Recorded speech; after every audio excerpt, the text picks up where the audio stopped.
Всем привет! Сегодня я хочу поделиться с вами рецептом очень вкусного пирога с брокколи и с курицей. Все ингредиенты для этого рецепта, как обычно, в описании. Итак, мы начнем с курицы. Здесь у меня на тарелочке 4 бедра курицы, по граммам примерно 200-250 грамм. Их нужно посолить, поперчить и немного сбрызнуть оливковым или растительным маслом. Все перемешиваем. Курицу я буду обжаривать на сильном огне на сковородке. Я это делаю только для того, чтобы появился определенный такой привкус жареной курицы. Нам не нужно доводить курицу до полной готовности. Буквально немного обжарили, корочка появилась, этого достаточно. Занимает этот процесс буквально 1-2 минуты, курочка обжарилась у меня, я ее выкладываю на тарелку и пока оставлю остывать. При обжаривании курицы ее лучше не дожарить, чем пережарить, чтобы в пироге она не получилась сухой. Теперь нужно подготовить брокколи. Брокколи у меня 200 грамм, можно взять 200-250, это не так принципиально важно. Ее нужно помыть, просушить и нарезать вот на такие соцветия. Брокколи мы никак не обрабатываем, мы оставим ее сырой, как есть. Остывшую курочку нарезаем на мелкие кусочки. Чем меньше кусочки, тем лучше, потому что тогда в пироге каждый кусочек пирога будет содержать в себе кусочек курицы. Соединяем курицу с брокколи. Добавлю еще немного черного молотого перца, также немного соли и решила добавить немного приправ для курицы. Если у вас есть, можно добавить, но это опционально. Начинку перемешиваем и начинка готова. Теперь займемся тестом. Тесто готовится максимально просто. Обычно у меня уходит минут 5 на приготовление. Я просто вилкой взбиваю и все готово. Для теста нам понадобится 3 яйца. Также мы добавим пол чайной ложки соли и пол чайной ложки соды. Хорошенечко все перемешиваем. Взбивать не надо, просто перемешать, чтобы растворилась соль, сода.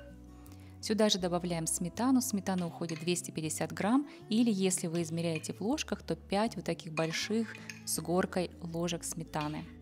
Когда я говорю больших, я имею в виду, конечно, столовую ложку.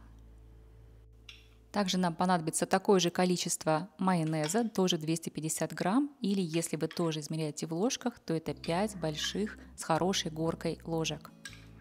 Очень легко запомнить этот рецепт, то есть количество сметаны и количество майонеза должно быть одинаково. Все это соединяем с яйцами. Смешивается тесто очень хорошо, быстро, особенно если вы это делаете венчиком, но можно и вилкой.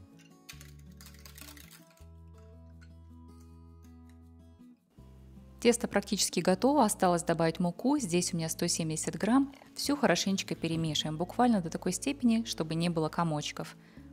Взбивать ничего не нужно, и сильно вымешивать тоже это тесто не нужно. Все ингредиенты этого теста очень хорошо объединяются, буквально минута, и тесто становится вот таким жидковатым и гладким, и однородным. Посмотрите, какая консистенция должна быть. Выливаем тесто в подготовленную форму. Я обычно застилаю под этот пирог пергаментную бумагу, потому что это тесто немного прилипает. Если вы будете выливать на противень, обязательно смажьте противень растительным или сливочным маслом.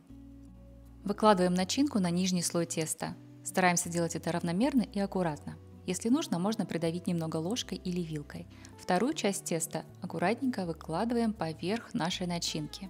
Делать это, может быть, будет не очень удобно, но если вы такими движениями, как я показываю на видео, растягивать тесто по всей поверхности, то пирог получается очень аккуратным и ровным. Если где-то получилось немного неровно, ничего страшного, можно все это подровнять лопаткой или ложечкой. Самое главное, чтобы соцветия брокколи не были сухими, были покрыты немного тестом, чтобы они у нас не сгорели в процессе выпекания. По желанию сверху пирог можно украсить кунжутом. Выпекаем пирог в заранее разогретой духовке до 200 градусов по Цельсию 40 минут.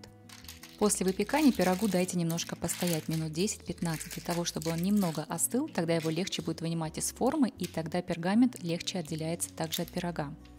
Посмотрите, какой он мягкий, как легко нарезается. Консистенция воздушная, нежная. Брокколи полностью пропеклась, она мягкая, ничего нигде не хрустит. Очень вкусное сочетание, курица прям хорошенечко видна, чувствуются кусочки, брокколи мягчайшая, сладкая. Я пеку по этому рецепту уже, наверное, лет 20. Постоянно комбинирую разные начинки, делала и с фаршем, и с картошкой с рыбой и с рисом. Если вам понравился этот рецепт, дайте мне знать в комментариях вашими лайками, подписывайтесь на мой канал и до встречи в новых видео.